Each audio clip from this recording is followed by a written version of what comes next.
যে বাংলাদেশে অন্তর্বর্তীকালীন সরকারকে সবচেয়ে যদি কেউ বকাঝোকা করে সেটা ওসমান হাদি। আবার এই অন্তর্বর্তীকালীন সরকারকে যদি বুক দিয়ে কেউ আগলে রাখে সেটাও এই ওসমান হাদি। ওসমান হাদির থেকে কেউ এত কণ্ঠ নিয়ে এত জোর দিয়ে বুক দিয়ে এই ইন্টারিমকে আগলাইয়ে রাখতে পারে না। সুতরাং ইন্টারিমের এখন সময় এসেছে ওসমান হাদিকে তার এই যে ইন্টারিমের প্রতি অবদান সেটার বদলা দেয়ার। আমরা ইন্টারিমের কাছে অনুরোধ করব, ইতিমধ্যে ডক্টর ইউনূস থেকে শুরু করে উপদেষ্টা সবাই, ডক্টর ইউনূস নিজে ফোন করে তার পরিবারের সাথে কথা বলেছেন এবং উপদেষ্টা হাসপাতালে এসে সার্বিক খোঁজ খবর নিয়েছেন। আমরা তাদের কাছে অনুরোধ করব, ওসমান হাদি শুধুমাত্র ঢাকা ৮ আসনের কোনো প্রার্থী নয়, তিনি পুরো বাংলাদেশের মানুষের।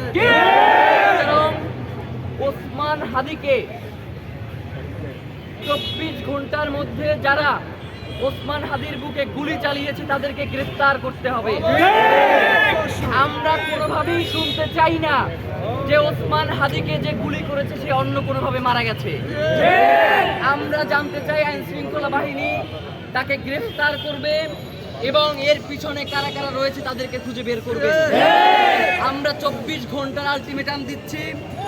এখন 10:55 বাজে, আগামীকাল 10:55 পর্যন্ত এই সময়ের মধ্যে ওসমান হাদিকে যারা গুলি করেছে তাদেরকে যদি এই সরকার গ্রেফতার করতে ব্যর্থ হয় তাহলে এই যে ইন্টারিম সরকারের সুন্দর সুন্দর কথা এইগুলো বলবার তাদের কোনো অধিকার নাই।